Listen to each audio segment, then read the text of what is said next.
Hey, welcome to my podcast. Berkicau bareng yuk.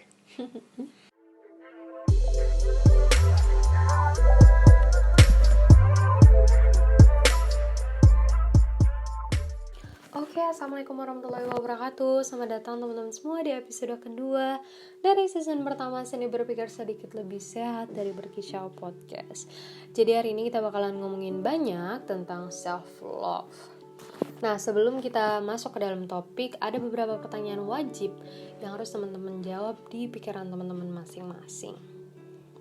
Oke, jadi pertanyaannya adalah, pernah gak sih teman-teman merasa kurang cantik? Atau merasa kurang pintar? Atau kadang-kadang, kok gue gak ada bakat di bidang apapun ya? Kok gue kerjaannya rebahan mulu, scrolling IG terus, dan gak menghasilkan apa-apa? Pernah gak? Lalu, pernah gak kalian menyalahkan diri kalian secara terus-menerus akibat kondisi tersebut? Silahkan dijawab di pikiran teman-teman masing-masing. Kalau misalnya kalian jawab pernah, berarti sayang sekali kita yang menjawab pernah akan termasuk ke orang-orang yang sedikit kurang mencintai diri sendiri. Tapi kalau misalnya ada yang jawab nggak pernah tuh merasa kayak gitu, itu juga harus hati-hati. Kenapa? Karena ketika kita berada di kondisi terlalu over dalam mengagung-agungkan diri sendiri, apa-apa gue, ini semuanya harus gue paling dah gitu, paling deh, itu bisa aja berimbas sampai ke selfish atau bahkan self-center. Another question, pertanyaan lainnya, apa emangnya perbedaan antara self-love, selfish, sama self-center itu sendiri? Nah, jadi kalau misalnya self-love ya, kita bisa mendefinisikan sebagai kemampuan diri dalam menerima kekurangan ataupun kelebihan yang dimiliki oleh diri kita sendiri, dan juga merupakan sebuah bentuk pemahaman terhadap diri kita sendiri. Itu kalau self-love. Nah, kalau selfish dan self-center acap kali didefinisikan sangat dekat dengan egois gitu. Tapi ada beberapa poin yang dapat kita lihat untuk membedakan antara self-love, selfish, sama self-center gitu. Sehingga kita dengan membedakan hal tersebut, kita dapat tahu, kita dapat tracking sekarang kita berada di posisi apa sih. Apakah aku udah benar nih berada di posisi self-love, atau malah aku tergolong ke orang-orang yang selfish atau bahkan self-center. Nah, beberapa perbedaan yang bisa kita lihat itu ada 3. Yang pertama itu kalau self-love, dia didorong dari rasa cinta. Tapi benar, serius, dia didorong dari rasa cinta baik terhadap diri sendiri maupun terhadap orang lain. Sedangkan kalau selfish sama self-center itu dia didorong dari rasa takut. Baik itu rasa takut dianggap buruk, baik itu rasa takut dianggap rendah, ataupun rasa takut lainnya. Itu untuk perbedaan yang pertama. Untuk yang kedua, kita bisa tahu kita self-love apa selfish itu ketika membuat keputusan, kita seringkali mempertimbangkan diri sendiri gitu ya. Tapi kalau orang yang self-love, dia pasti akan menginkludkan orang lain dalam memutuskan keputusan tersebut. Sedangkan orang selfish maupun self-center, ketika harus membuat keputusan dan ketika itu akan merugikan orang lain, ya why not gitu loh. Yang penting gue untung. Nah, itu kebanyakan dari orang selfish sama self-center gitu ya. Mengekskludkan orang, mengekskludkan posisi atau dampak yang akan diterima oleh orang lain saat membuat keputusan. Lalu, perbedaan yang paling nyata nih yang bisa kita jadikan acuan bagi kita untuk tahu apakah kita benar-benar udah di self-love atau belum, adalah apakah orang lain nyaman di sekitar kita. Itu. Kalau misalnya orang lain nyaman di sekitar kita dan hubungan pertemanan, kekeluargaan, persahabatan, atau bahkan percintaan kita aman-aman aja, berarti kita sudah dapat menerapkan self love itu dengan baik dan benar gitu ya maksudnya. Tapi kalau misalnya orang selfish, jadi keblibet kan. Selfish sama self center itu seringkali orang jadi risih berada di sekitar dia karena merasa kadang-kadang tuh dirugikan oleh keberadaannya dia di sekitar orang lain. Nah, jadi intinya itu, kita melihat orang nyaman gak sih sama kita. Nah, dari situ kita bisa melihat apakah kita benar-benar sudah menerapkan self love ini atau kita masih tipikal orang yang selfish, atau kita bahkan orang yang self center gitu. Nah, kalau self center sendiri ini ya, dia itu bukan hanya tidak mementingkan orang lain dalam keputusannya. Orang self center itu biasanya lebih memaksakan orang lain untuk melihat dan memperdulikan dirinya gitu. Jadi bukan hanya membuat keputusan yang merugikan orang lain, dia juga memaksa orang lain itu untuk ini lihat gue terus, peduliin gue dong terus. Nah, itu untuk orang yang self center. Oke. Nah, intinya karena kita malam ini mau ngomongin fokus ke self love, karena teman-teman udah tahu ya perbedaannya tadi, aku bantu rangkum. Untuk self love itu intinya adalah kita mampu menerima secara utuh tubuh, pikiran, hati, kepribadian, kelebihan, kekurangan, apapun yang ada di diri kita mampu menerimanya secara utuh. Dan kita juga tidak pernah menunjukkan aksi-aksi seperti self dissatisfaction itu kayak kita tuh nggak pernah merasa puas apa yang kita punya. Misalnya rambut gue kurang hitam atau rambut gue kurang mengkilat gitu ya, pokoknya tidak puas aja, atau bahkan bisa sampai ke self harm gitu. Untuk orang yang self love tidak pernah menunjukkan perilaku tersebut. Nah, dari hal-hal yang udah Eka jabarin di atas ini, kita juga dapat simpulin dong, berarti akan ada dua grup di sini ya. Dua grup. Yang satunya adalah teman-teman yang merasa udah bisa nih mencintai diri sendiri, dan ada juga teman-teman yang belum. Nah, pesan bagi teman-teman yang udah merasa dapat mencintai diri sendiri, it's really good, keep it up with that. Tapi remember, if you already succeed to love yourself, you will make anybody around you feel comfortable with you, and they will love you the way you love yourself. Intinya, ketika kamu tuh udah merasa kamu cinta dengan diri kamu sendiri, kamu akan membuat orang-orang lain di sekitar kamu nyaman dengan kamu, dan mereka dapat mencintai kamu sebesar cinta kamu ke diri kamu sendiri gitu. Agak belibet ya, tapi silakan diproses ya. Oke, itu untuk teman-teman yang merasa udah cukup mencintai diri sendiri. Nah, sekarang kita fokus ke teman-teman yang belum atau masih sulit dalam menentukan kecintaan terhadap diri sendiri. Sebenarnya apa sih yang bisa kita lakukan untuk memunculkan, untuk menumbuhkan, untuk mengembangkan rasa cinta tersebut terhadap diri kita sendiri? Ada beberapa step yang bisa kita lakukan. Yang pertama itu adalah mengetahui kepribadian kita masing-masing. Caranya itu gimana? Di Google itu banyak beberapa tes psikologi yang bisa diambil secara online. Salah satunya itu kayak tes MBTI atau tes MBTI. Itu bisa teman-teman cari di Google. Dari tes tersebut akan keluar hasil dan akan memberitahukan kita apakah kita tipikal orang yang introvert, apa kita orang yang extrovert, apakah kita suka keramaian atau tidak, apakah kita tipikal orang yang menilai orang lain semata-mata atau kita merupakan orang yang menyimpan rahasia, apa kita merupakan orang yang berpikir atau lebih menggunakan perasaan. Itu semuanya akan keluar di hasil tes psikologis itu.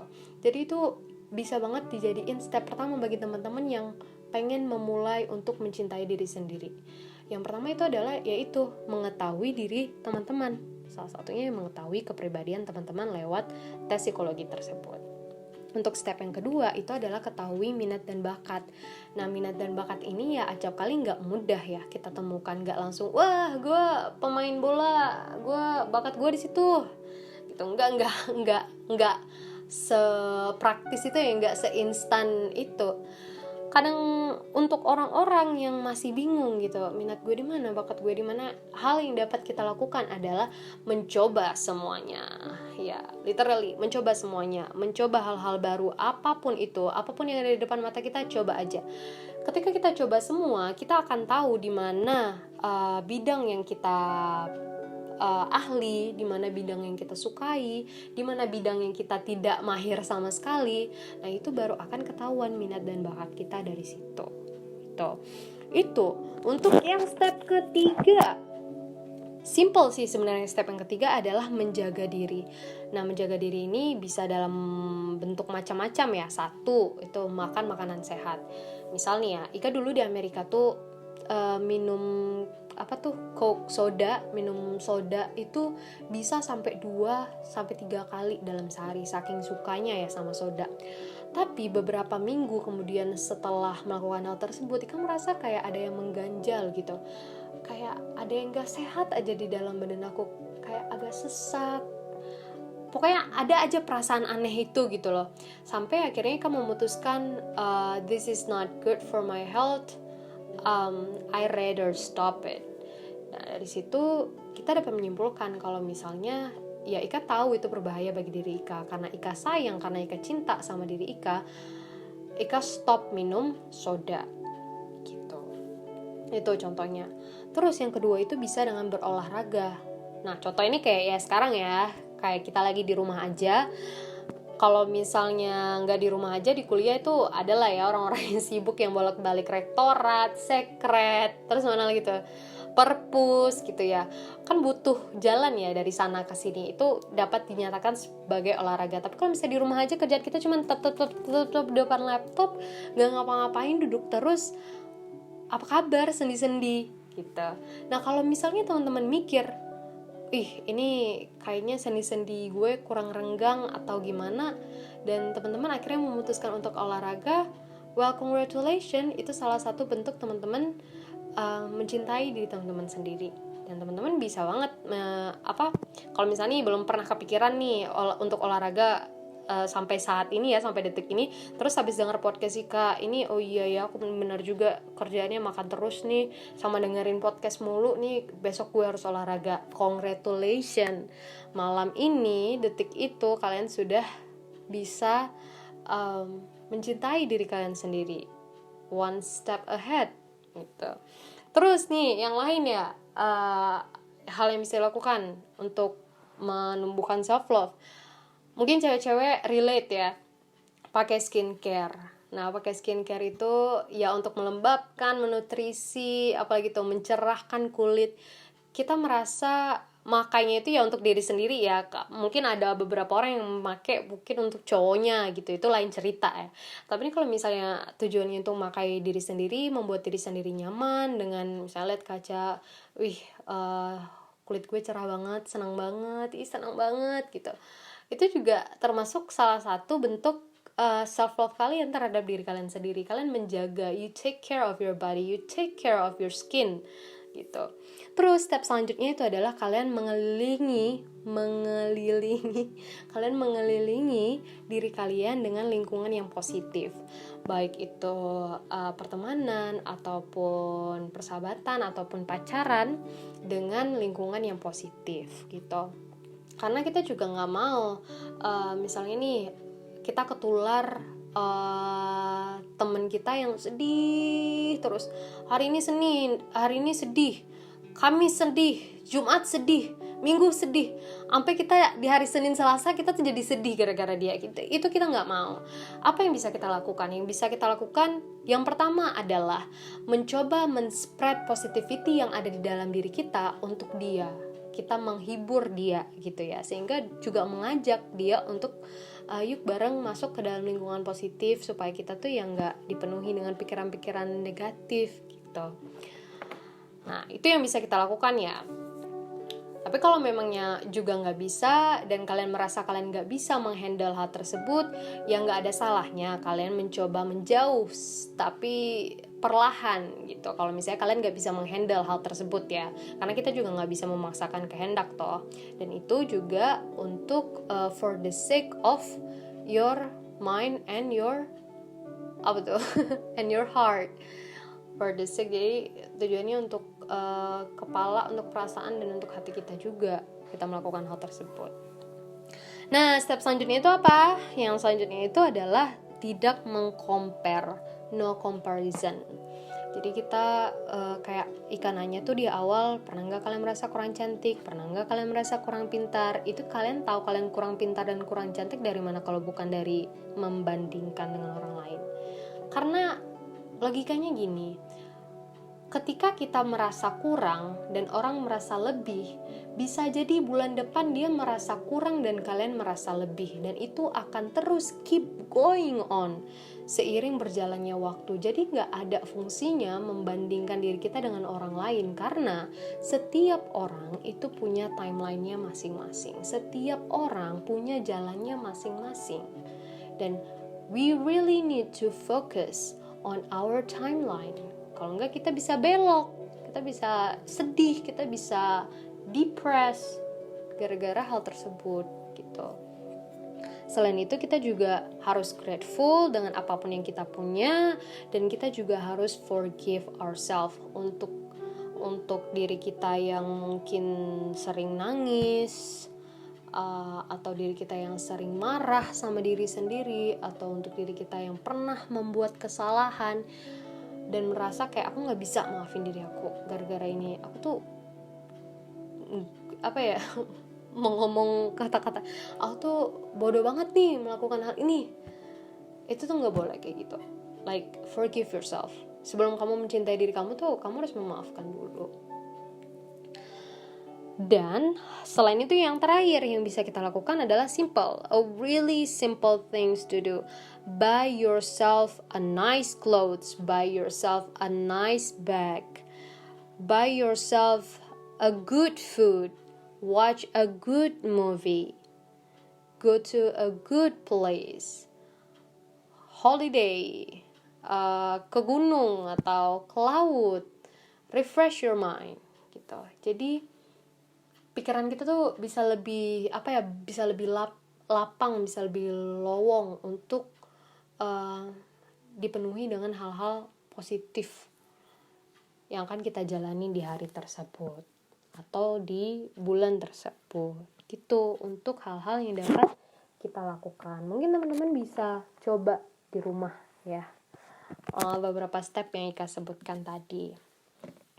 Dan ada juga yang harus teman-teman ingat dan harus kita pahami sama-sama.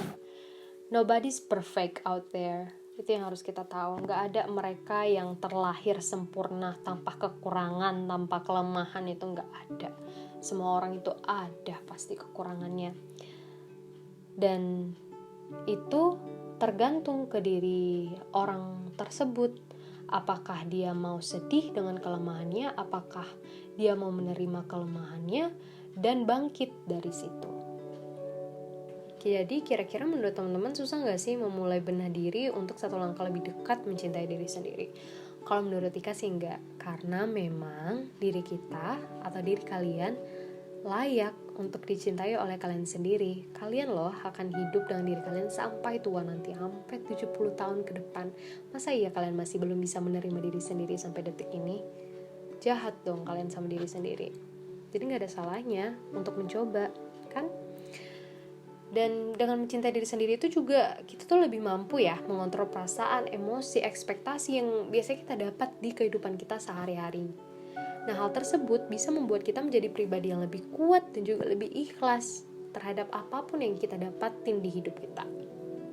Kalau misalnya Ika nanya ya sama diri sendiri, apa Ika udah menerapkan self-love dengan baik dan benar selama ini?